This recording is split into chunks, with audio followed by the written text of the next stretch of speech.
লাগবে। যদি আপনি না ফেলেন, এটা আস্তে আস্তে বড় হতে হতে আপনার পুরা হাত সহ আপনার বডি শেষ। এখন আপনি বুঝা থাকলে বলেন, এই আঙ্গুল আপনি রাখবেন না কাটবেন?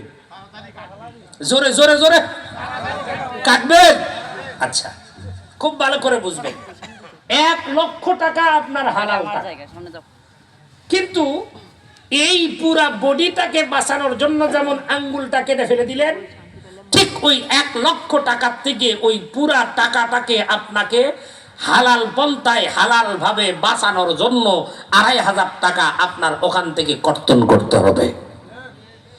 ওই টাকা কর্তন করলে যেমন আপনার ওই বাকি টাকা বেঁচে গেল, আপনার আঙ্গুল কেটে ফেললে যেমন আপনার দেহটা বেঁচে গেল, ওই 2500 টাকা ওই 1 লক্ষ টাকার থেকে বের করে দিলেন তো আপনার টাকা মজবুত ভাবে পবিত্র হয়ে গেল। রেখে দিলেন, তাতে কি হলো? ওটা সেফটি ধরলো, সেফটি ধরলো।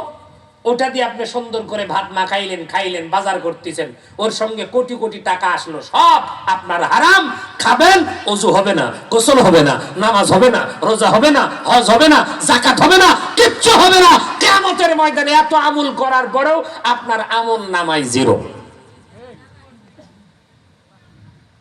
আমরা যাকাতটাকে কিছুই মনে করি না, এই জন্য বিষয়গুলো খুব চিন্তা ভাবনা করে। সম্পদের মালিক 90 থেকে 95,000 টাকা নাই কার?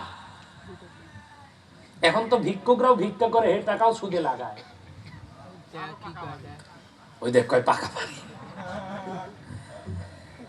এই জন্য সম্মানিত মুসলমান, তবে হ্যাঁ, এখন বলবেন হুজুর আমার তো 95,000 টাকা নেই, তো আমার কি? আপনি মাসে 10,000 টাকা বেতন পান, ওই 10,000 টাকা 40 ভাগ করে যা হয় ওখান থেকে আপনি প্রতি মাসে দান করবেন। এটা আপনার ওই টাকার যাকাত। কি মন খারাপ হলো এবার? হ্যাঁ, শোনেন, আল্লাহ পাক এই সম্পদ দিয়েছেন, আসলে এই সম্পদ খুব ভালো করে মনে রাখবেন। যা খাবো তা আমার, যা পরবো তা আমার, যা আমল করবো তা আমার, বাকি যা ইনকাম করবো সব মানুষের। কি মনে হয়? আমি জমি কিনতেছি, আমি মরে যাবো, আমার বেটাকে, বেটা মরে যাবি তার বেটা, তার বেটা মরে যাবি তার বেটা, কিন্তু জমি থাকবে না যাবে? জমি থাকবে, কিন্তু আমি আপনি থাকবো না। সম্পদ এত মহব্বত আমাদের এই সম্পদের উপরে।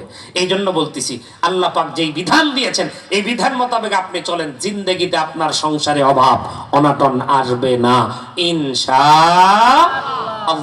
এই জন্য বলতেছিলাম, কোরআনের আইন শুধু রমজানে না, রমজানের বাইরেও বাস্তবায়ন করে দেখেন, সমাজ ভালো, রাষ্ট্র ভালো।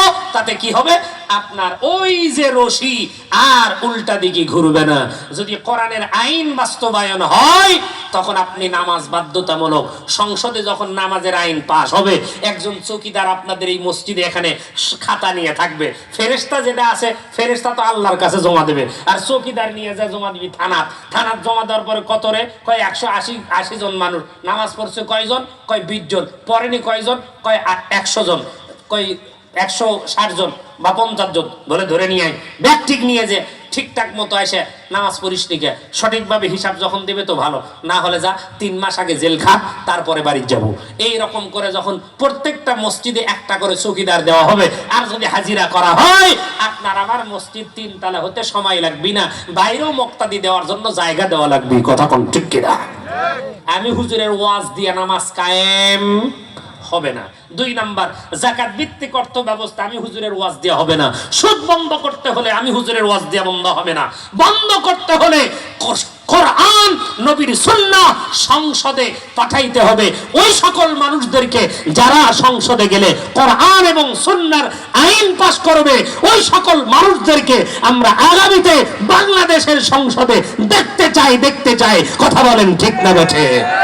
আল্লাহ রাব্বুল আলামিন আমাদের সকলের এই চাওয়াকে কবুল করেন, সকলে বলুন আমিন। আর ওয়াজ নাই, মাহফিল কিসের জন্য?